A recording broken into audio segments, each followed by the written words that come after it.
जय माता दी। एक बार फिर से आप सभी का बहुत बहुत स्वागत है। दोस्तों, अगर आप अपनी लाइफ में कुछ नया सीखना चाहते हैं तो चैनल को सब्सक्राइब कर बेल आइकन को जरूर दबाएं। दोस्तों, माता रानी को समर्पित चैत्र नवरात्रि की शुरुआत इस बार 22 मार्च दिन बुधवार से हो रही है। नवरात्रि के 9 दिन माँ आदि शक्ति दुर्गा को समर्पित होते हैं। नवरात्रि के दिनों में माँ दुर्गा के 9 अलग अलग स्वरूपों का पूजन किया जाता है। नवरात्रि के दिनों में माता रानी को अलग अलग स्वरूप के हिसाब से अलग अलग भोग और अलग अलग पुष्प अर्पित किए जाते हैं। देवी भागवत पुराण के अनुसार नवरात्रि के पावन पर्व पर माता रानी अपने भक्तों के घर में विराजमान रहती हैं। ऐसे में हम सभी कोशिश करते हैं कि माता रानी को प्रसन्न कर उनकी कृपा प्राप्त कर सकें। माता रानी की कृपा प्राप्त करने के लिए भक्त नवरात्रि के 9 दिनों में कलश स्थापना करते हैं, माता रानी की चौकी की स्थापना करते हैं, अखंड ज्योत जलाते हैं, दुर्गा सप्तशती का पाठ करते हैं, व्रत और पूजन करते हैं। सभी भक्त माता रानी की कृपा प्राप्त करने के लिए अलग अलग उपाय करते हैं। माता रानी को प्रसन्न करने के लिए अलग अलग वस्तुएं अर्पित करते हैं। लेकिन क्या आप जानते हैं, कुछ ऐसी वस्तुएं हैं जिन्हें नवरात्रि के दौरान भूलकर भी माता रानी को अर्पित नहीं करनी चाहिए। अगर इन वस्तुओं को आप गलती से भी माता रानी को अर्पित करेंगे तो आपको व्रत और पूजन का पूर्ण फल प्राप्त नहीं होगा। इसलिए माता रानी की कृपा प्राप्त करने के लिए आपको यह जानना अति आवश्यक है कि कौन सी ऐसी वस्तुएं हैं जो माता रानी के पूजन में भूलकर भी इस्तेमाल नहीं करनी चाहिए। दोस्तों, इन वस्तुओं को जानने से पहले अगर आपने हमारे चैनल को अभी तक सब्सक्राइब नहीं किया है तो जल्दी से हमारे चैनल को सब्सक्राइब कर लें और बेल आइकन को हिट अवश्य ही करें, जिससे हमारी सभी नई वीडियोस की नोटिफिकेशन आपको फ्री में सबसे पहले मिल पाए। तो आइए दोस्तों, जानते हैं कौन सी ऐसी वस्तुएं हैं जिन्हें माता रानी को भूलकर भी अर्पित नहीं करना चाहिए। दोस्तों, सबसे पहली वस्तु है नारियल। हिंदू धर्म में नारियल को समृद्धि, धन और शुभता और सम्मान का सूचक माना जाता है। नारियल को श्रीफल भी कहा जाता है। नारियल को सुख समृद्धि में वृद्धि करने वाला भी कहा जाता है। नारियल का हर मांगलिक कार्य में विशेष महत्व होता है। जैसा कि आप सभी भी जानते हैं कि माता रानी के कई मंदिरों में नारियल से बलि भी दी जाती है और माता रानी के पूजन में नारियल का इस्तेमाल हम सभी करते हैं। खासकर कलश की स्थापना, घट की स्थापना नारियल रखकर ही की जाती है। माता रानी के पूजन में हम नारियल इस्तेमाल करते समय कुछ गलतियां कर बैठते हैं। दोस्तों, नारियल एक हरा नारियल आता है जिससे नारियल पानी पिया जाता है। एक होता है सूखा जटा वाला नारियल जिसके अंदर पानी नहीं होता। एक होता है जिस नारियल के अंदर पानी होता है और उस पर जटाएं भी होती हैं। और एक नारियल होता है जो बिल्कुल सूख जाता है, जो जिसमें जटाएं भी नहीं होती, जिसे गोला कहा जाता है।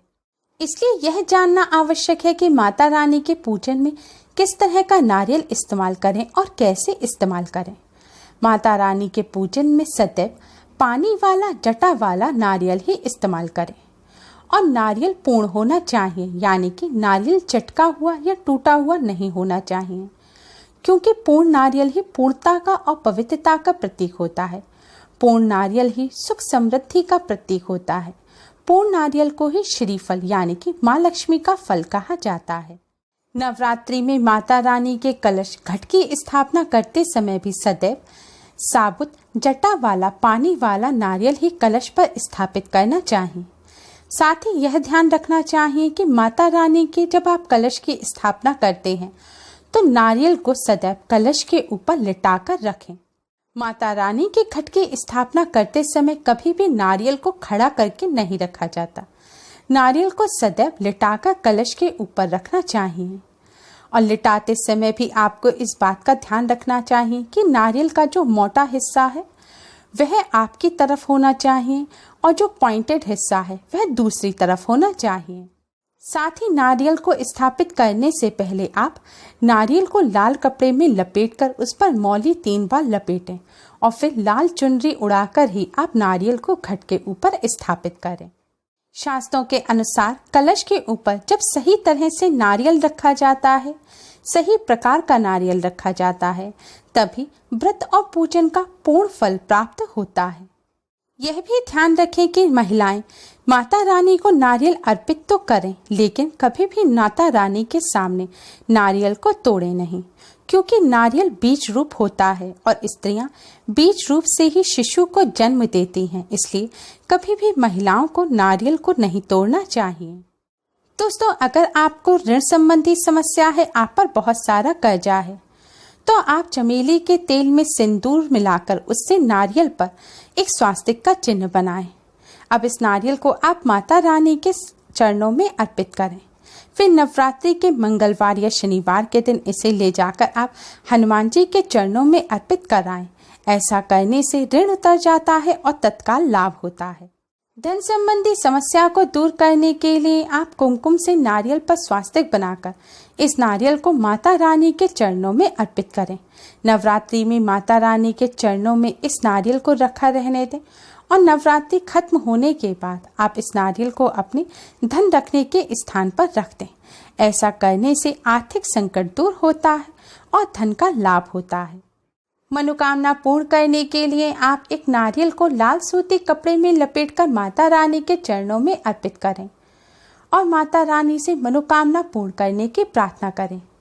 फिर नवरात्रि के आखिरी दिन में आप इस नारियल को ले जाकर किसी शुद्ध बहते हुए जल के स्रोत में, यानी कि किसी नदी नहर में बहा दें। ऐसा करने से माता रानी की कृपा से मनोकामना जल्द ही पूर्ण हो जाती है। दोस्तों, नारियल के बाद दूसरी वस्तु है लौंग। जी हाँ दोस्तों, लौंग का हम सभी माता रानी के पूजन में इस्तेमाल करते हैं, लेकिन लौंग का इस्तेमाल करते समय हम एक बहुत बड़ी गलती कर बैठते हैं। हमेशा ध्यान रखना चाहिए कि माता रानी को सदैव फूल वाली लौंग ही अर्पित करें। माता रानी के पूजन में सदैव फूल वाली लौंग का ही इस्तेमाल करें। जिस लौंग के ऊपर फूल नहीं हो या फिर जिस लौंग के पीछे एक्स्ट्रा लकड़ी की डंडी लगी हो, उसका आप माता रानी के पूजन में भूल कर भी इस्तेमाल ना करें। फूल वाली लौंग को ही पूर्ण माना जाता है और माता रानी के पूजन में कोई भी अपूर्ण वस्तु, कोई भी खराब वस्तु इस्तेमाल नहीं करनी चाहिए। इसलिए सदैव माता रानी के पूजन में फूल वाली लौंग का ही इस्तेमाल करें। नवरात्रि के दौरान अगर आप नवदुर्गा माँ को अलग अलग दिन के हिसाब से भोग नहीं लगा सकते, तो आप रोजाना एक पान का पत्ता और 2 साबुत फूल वाली लौंग माता रानी को अर्पित अवश्य ही करें। ऐसा करने से नवदुर्गा माँ की कृपा प्राप्त होती है। दोस्तों, टूटी हुई लौंग के अलावा माता रानी को कभी भी तुलसी के पत्ते अर्पित नहीं करने चाहिए। माँ दुर्गा की पूजा में तुलसी पत्र का इस्तेमाल करना वर्जित माना जाता है। तुलसी पत्र के अलावा आंवला भी माता रानी को अर्पित नहीं करना चाहिए और दूर्वा भी माता रानी को अर्पित नहीं करनी चाहिए। दूर्वा भगवान श्री गणेश को अति प्रिय है। नवरात्रि में आप भगवान श्री गणेश को दूर्वा अर्पित कर सकते हैं। भगवान विष्णु जी को तुलसी के पत्ते अवश्य अर्पित कर सकते हैं, लेकिन माता रानी को भूलकर भी तुलसी के पत्ते या दूर्वा अर्पित ना करें। मदार और आक के फूल भी आप माता रानी को अर्पित ना करें। माता रानी को सदैव लाल रंग के फूल अर्पित करने चाहिए। लाल रंग के फूल माता रानी को अति प्रिय हैं।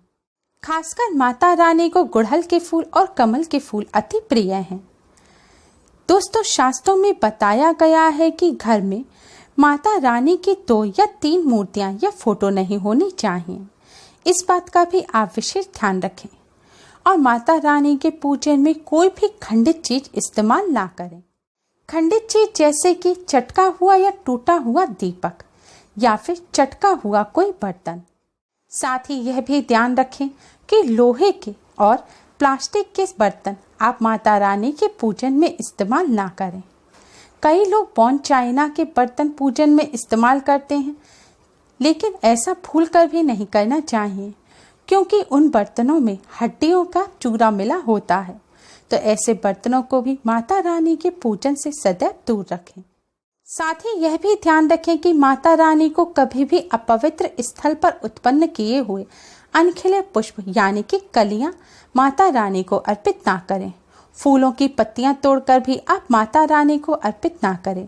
माता रानी को जो पुष्प अर्पित कर रहे हैं उन्हें सूंघे नहीं, यानी कि सूंघे हुए पुष्प या फिर गिरे हुए पुष्प भी या फिर मुरझाए हुए पुष्प आप माता रानी को अर्पित ना करें।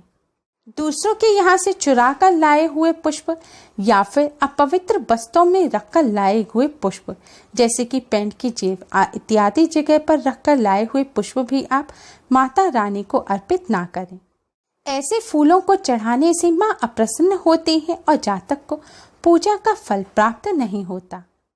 दोस्तों, नवरात्रि के पावन पर्व पर माता रानी की कृपा प्राप्त करने के लिए आप इन सभी बातों का विशेष रूप से ध्यान रखें। उम्मीद है आपको हमारी ये वीडियो पसंद आई होगी। प्लीज़ लाइक करें, हमारी इस वीडियो को अपने फ्रेंड्स और रिश्तेदारों में ज़्यादा से ज़्यादा शेयर करें जिससे वह भी इसका लाभ उठा सकें। हमारी और भी वीडियोस के लिए हमारे चैनल को सब्सक्राइब करना ना भूलें। Thanks for watching. Radhe Radhe. जय माता दी।